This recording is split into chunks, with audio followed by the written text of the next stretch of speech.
there was some stupid shit like that. Look, no, that's a bird. No, there's a bird. Yeah, that's that group of birds we keep thinking.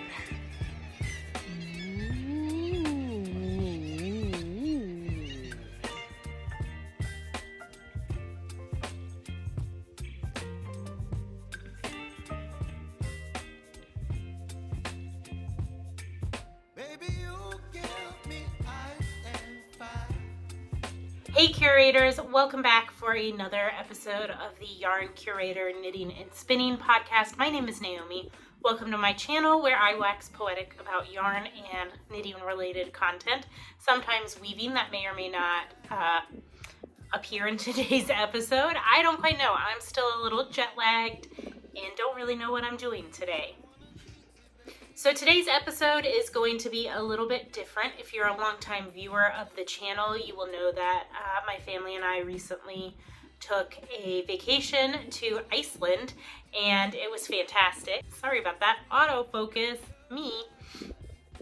And if you guys bump around a little bit, I apologize. Evie is sitting right next to the camera, and I cannot shake her. So it is what it is. Anyways, if you're a longtime viewer, you will know that my family was recently planning a trip to Iceland, and we went for 9 days, 8 nights. I thought I would get on today and share with you guys what sweaters I took with me and what we did and what yarn I bought. Oh my gosh. I have to apologize. In addition to bringing home lots of yarn and chocolate, I managed to also bring home a head cold. So if things sound a little more congested than usual, that's because it is. So I guess to start off with, I'll show you guys what I packed for knitwear / what I intended to pack for knitwear. Funny story, I had planned on carrying my coat on the plane, and in order to save some room in my bags, I went ahead and packed like my scarf and my mittens and everything in my coat pockets, then proceeded to forget my coat at home. And normally this wouldn't be an issue. However, I decided to fly out of an airport that's about 2 hours away from our home because it was a direct flight from there. And so I didn't have my coat for the trip. And thank you to my sister Zoe and my parents. They had not yet left for the airport. They were visiting our new niece before they flew out. And so they kindly ran to REI and purchased a new coat for me and brought it to Iceland to meet me with. So I had my sweaters, but I didn't have my hand knit accessories, but whatever. So we'll jump right in. I took, I think, 5 total sweaters, and I'm not going to go into these in too much detail because I have talked about them in previous episodes. But I do have to say there's 2 that I really liked above the rest for this trip. One of the ones that I really enjoyed wearing while I was there is my Magnolia sweater. This is a pattern by Camilla Vod, and it is written to be a fingering weight yarn held with a lace weight mohair. I held mine with Angora, and it was super warm and super light, and because I knit mine with almost no ease, it fit really nice and tight and snug against my body. That way I didn't feel super bulky underneath a lot of my layers while we were there. And so really in all my pictures that we took, I'm pretty much in my coat and the same 2 pairs of water / windproof pants that I packed.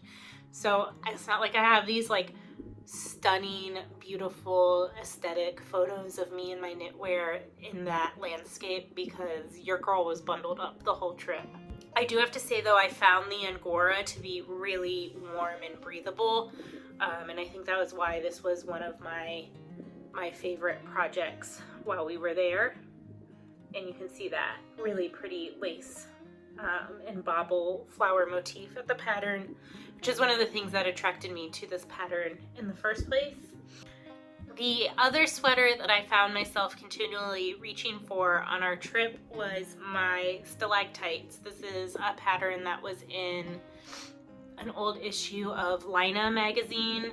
This is knit out of a non-superwash yarn. It's 100% Hebridean wool that I was fortunate enough to purchase at the Make Wool event of the Edinburgh Yarn Festival in 2019.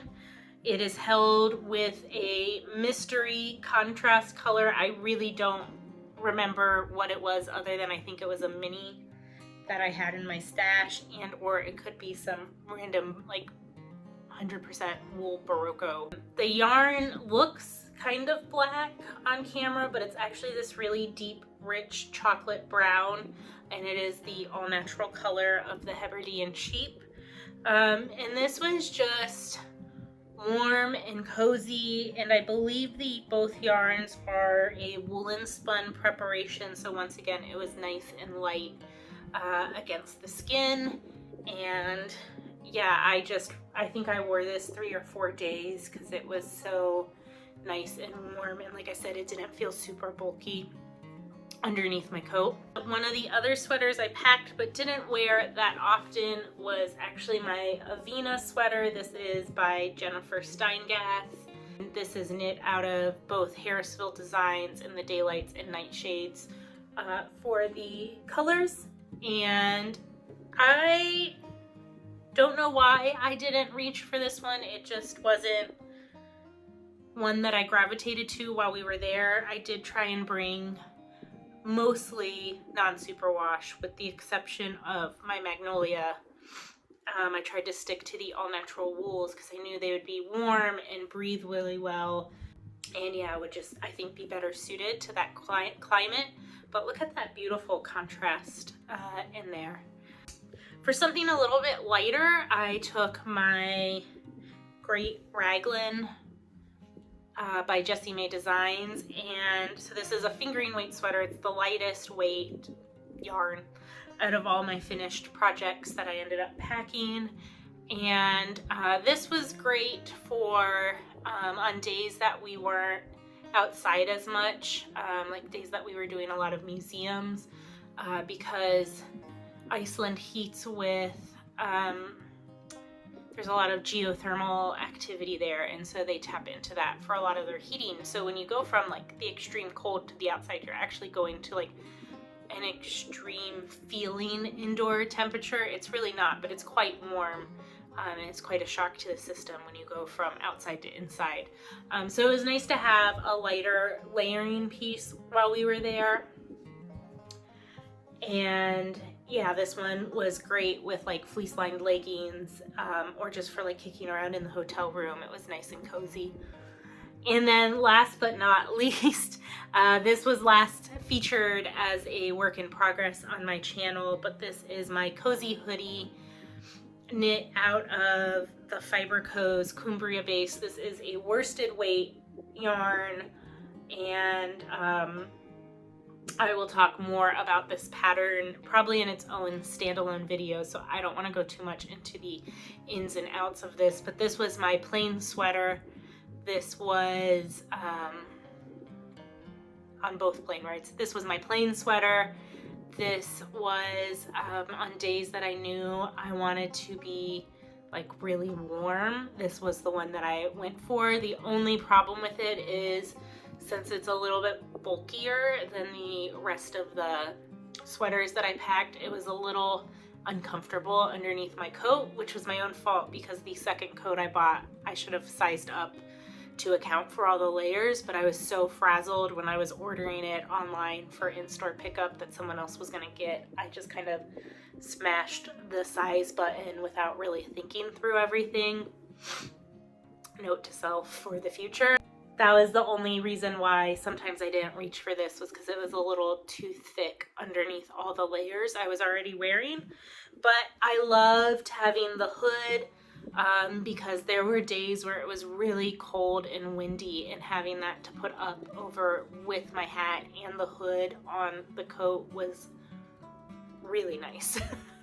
And yeah, this was also like a really nice like cozy comfort knit for wearing around the hotel rooms late at night, and on the nights that we went looking for northern lights. This was really nice and warm as well for that activity.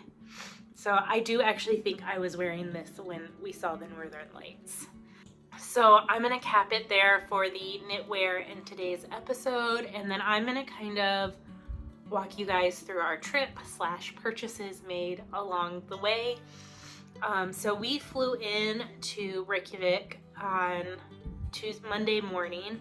We spent the day in the city, spent the night there, and then the next morning we hit the road to do essentially a big road trip along the southeast border of the country, along the coastline, and then we looped back towards Reykjavik and then cut up north and west to Snæfellsnes Peninsula. I apologize in advance if I mispronounce anything. Sorry. Languages are not a strong suit. We've covered this before on the channel. But along the road, our first day, we stopped at a place called Thingborg Wool, I think is the name of it, or Thingborg. It's Thingborg Wool. And we stopped at a lovely little yarn shop. I'll put their name on the screen, as well as some photos. And this shop sold a lot of naturally hand-dyed Icelandic yarn, and she did have a little bit of like speckled dyed yarn, but it really was like a lot of rustic Icelandic wools. Technically it's Lopi, but not like the brand Alafoss Lopi that everyone thinks of when they think of Lopi. I ended up picking up there some fiber to spin, and so this is Lippa is the name, and it is 70 grams of all natural Icelandic wool. I am assuming knitwear is the name of the sheep, which looks close to Blar. Once again, language is not a strong suit, but it's this really vibrant blue, and I'm thinking I will spin it along with a lot of the other kind of breeds that I have in my stash for an informal breed study, and then I would like to potentially weave something with all of them. So this was purchase number 1 of the Yarny variety. And then just down the road from this yarn shop was actually, they described themselves as Iceland's first mini mill. The next place we stopped was called Uppspunni, and they are, like I said, a small mill. They do tours for a small fee, but you want to arrange that in advance, which of course we didn't do. But when you walk inside, like you walk into part of the mill and then you go up the stairs to their shop. And so they spin natural colored yarns from their own sheep and have the shop above the mill. They have 12 different machines to fully process an extraordinarily soft yarn from their sheep and their neighbors. The machines come from a family firm in Canada, and they use environmentally friendly detergent to wash their wool. It's 100% Icelandic wool in natural colors of the sheep. It comes in different weights, and they get their colored yarns through either dyeing with plants or, I assume, acid dyes, because it says dyeing with powder. And they opened their mill in 2017. So there's the owners. Hopefully that's in. And there's some shots of the mill as well.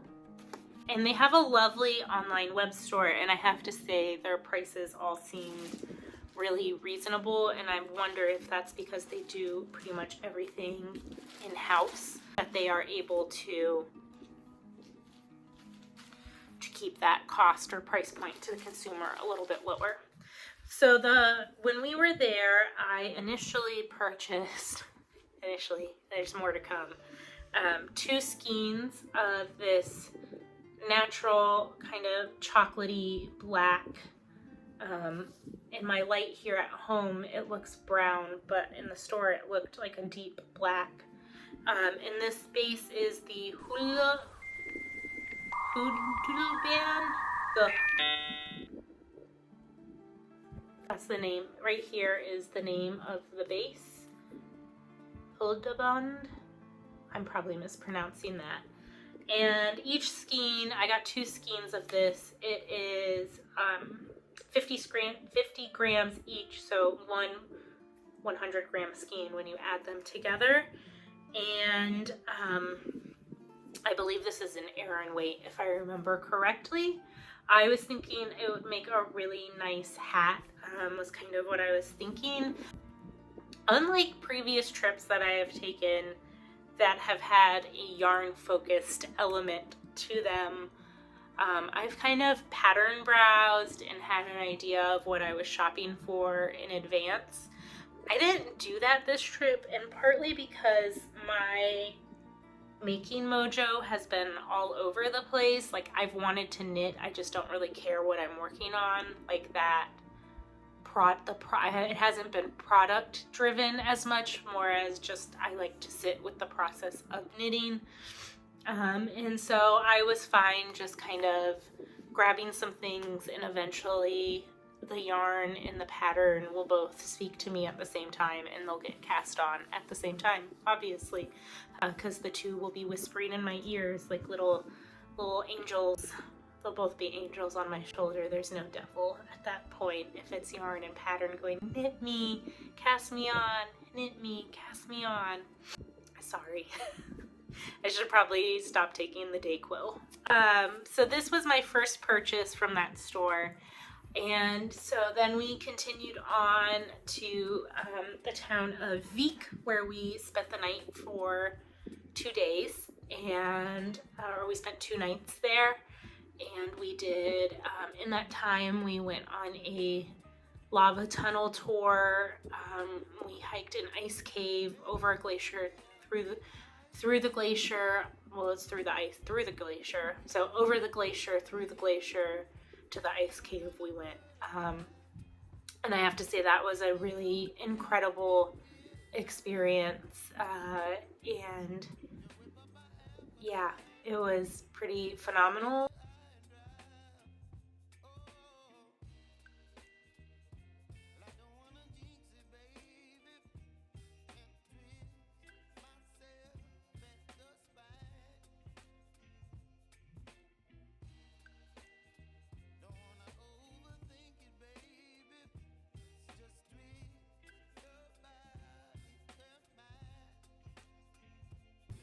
We also went to, it's called, it's named down here, but colloquially people call it Black Sand Beach, even though most of the beaches in Iceland are black sand.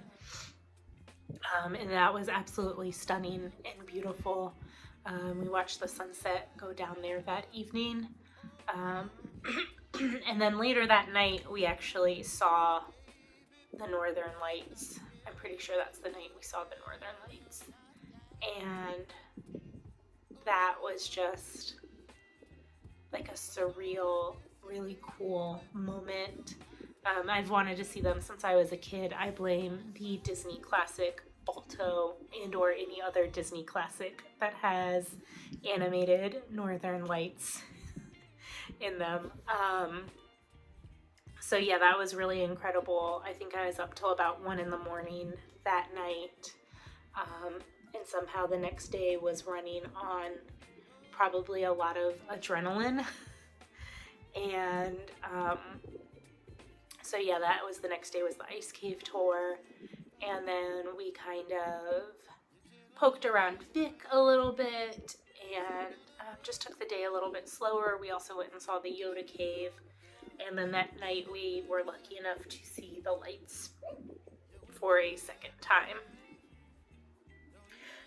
After our 2 days in Vik, we left to go explore up through what's called the Golden Circle, a lot of the major kind of sights and sounds.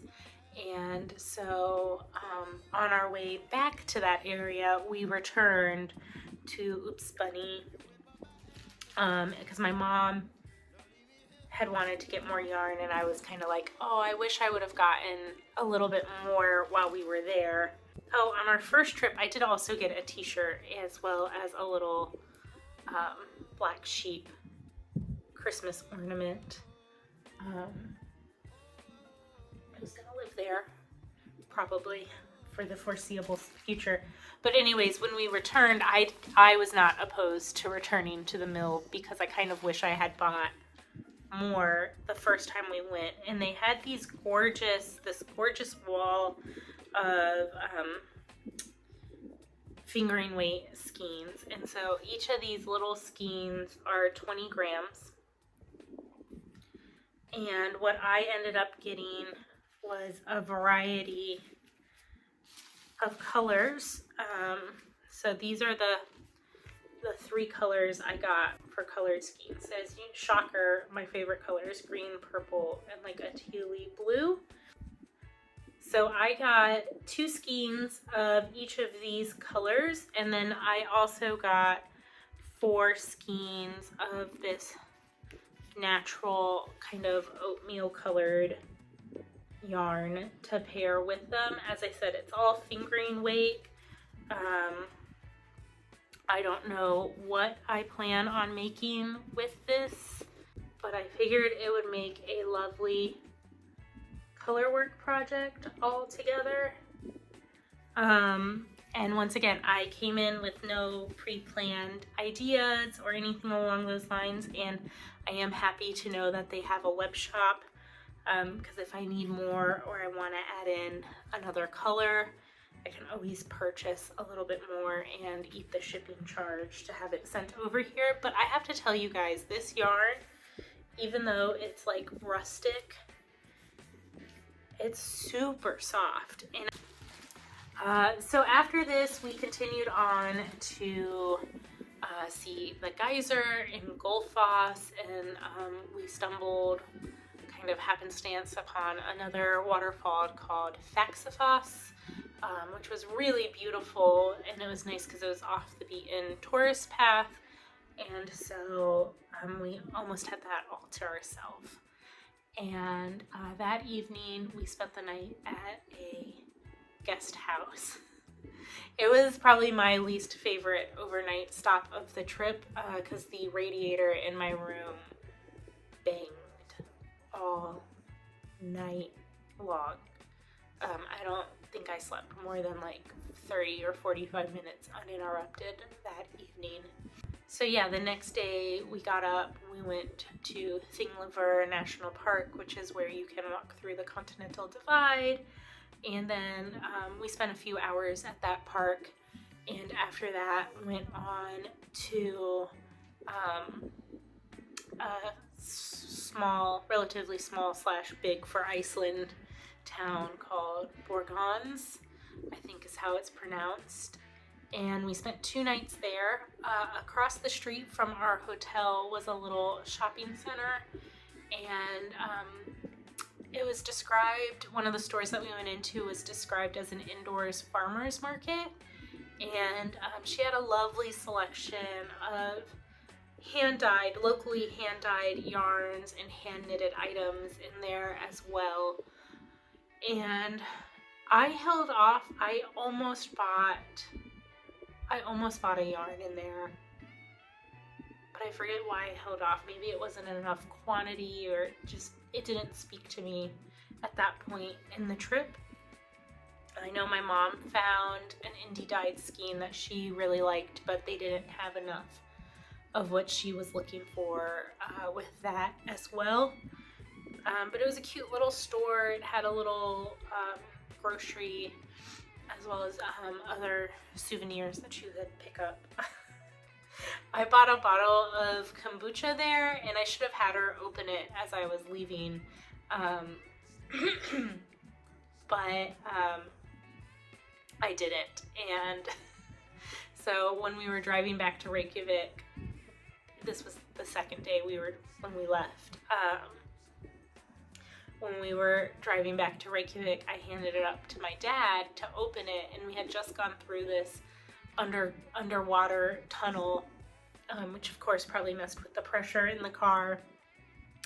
And then my dad was trying to open it, and he was like ended up slamming the bottle of kombucha against the thing. What's the thing? The glove box in the car. So he ended up slamming the bottle of kombucha against the glove box in the bar. And if kombucha is a fermented and because of that fermentation, slightly carbonated drink, and so kombucha shot up and flew everywhere, all over the windshield in the rental car, and it made it smell great the rest of our trip. Whoops, lesson learned: don't buy kombucha. Anyways, that in that area we drove through or around most of Snæfellsnes Peninsula. We were lucky enough to see what we think are orcas off the coast, as well as some seals at another beach, and that was probably my favorite region that we visited while we were there. It was just stunning, beautiful scenery, and just, yeah, I just really enjoyed that part of Iceland a lot. The south coast was beautiful, don't get me wrong, but there was something, I don't know, more charming or more dramatic perhaps, but it was beautiful. So after that, we returned to Reykjavik, and we had originally planned on hitting a yarn shop that was recommended to me by another viewer, and learned that they were closed on Sunday, the day that we were heading back into the city. So we went to a lovely open air museum that's very similar to like the one that I work at. We both have, like, we're both on acreage with relocated historic structures that are used to tell the history of the area. And they also have like seasonal living history demonstrations and displays. So that was really neat because I've never encountered another institution quite like the one that I work at that's not really a full-blown living history museum with costumed interpreters. Most historic structures are still standing at which the place they're built. Most of the time they usually get torn down and not relocated to a purpose-built, dedicated museum. So that was really neat to see something, such a like-aligned institution. Anyways, so that was for me personally, that was a highlight of the trip. So the next day, we ended up going to 2 more yarn shops. The first was I'm just gonna put the name on the screen, but I believe it roughly translates to like little shop or little wool shop. And this was a very cute yarn store. She had a mix of indie dyed yarn, workhorse yarns, and as well as rustic traditional wools. I do slightly regret not getting one yarn there. It was Snælden yarn, I believe is how it's pronounced, and it was yarn made from wool from the Faroe Islands. In my head, I was thinking the Falkland Islands, and I don't know why I conflated those in my head, but I ended up just getting one indie dyed skein. So this is from a dyer called Vivid Wool, and she is an Icelandic dyer. This color name is, I'm going to say Kari. I'll show you there on the back. You can read it. But it's this beautiful kind of red raspberry skein of yarn. She just had one of this colorway, and this is just a 100% pure merino wool. Like everything else, I have no plans or intentions for it. And I just thought it was, a lovely, lovely yarn. And when we pulled in, we happened to notice in one of the stores in the shopping center behind it was called Icewear Yarns. Now, Icewear is like a major brand there that sells jackets, mittens, headbands, clothing, you know, whatever you need for outdoor gear and apparel. They are like a major brand. They had stores throughout the country. When we landed the first day, I needed a pair of gloves, and so I bought some convertible mittens from them. And then the day that we did the ice cave tour, I bought some fleece finger gloves from them, so I could put those underneath my convertible mittens, so my hands were not exposed purely to the elements. But anyways, we noticed they had a yarn store at this like outlet store that we were near, and so we decided to pop in there. And so one of the really neat things is they had a huge selection of yarns that I assume are used for whatever they have machine knit into sweaters, or like the gloves that I bought, which I think are packed up and put away already. But I assume like that's these yarns, but it was like alpaca blends, wool nylon blends. I did ask them if they had a web store. They said it's a work in progress, but it should be launching soon. But they also had a small selection of more indie dyers. And so I got 3 skeins of this indie dyed yarn, and I believe the dyer is Vetsness, is how the lady in the store pronounced it. I'm pretty sure she said this N was silent. And so it is this like rose gold pinkish color, and then you can see in there it has these soft speckles of green and more of that like raspberry pink purple, just all colors that I love in a skein. Here, that's a really heavily speckled spot, so you can see there. So I ended up getting 3 skeins of this because I knew I can make probably a sweater or something out of this. And this is an 80-20 blend of superwash merino and nylon. And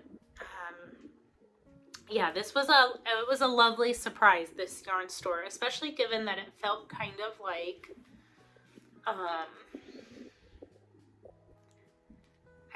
I don't even think this is a fair comparison, but it was kind of like Knit Picks, and that you walk in and there's like every color under the rainbow.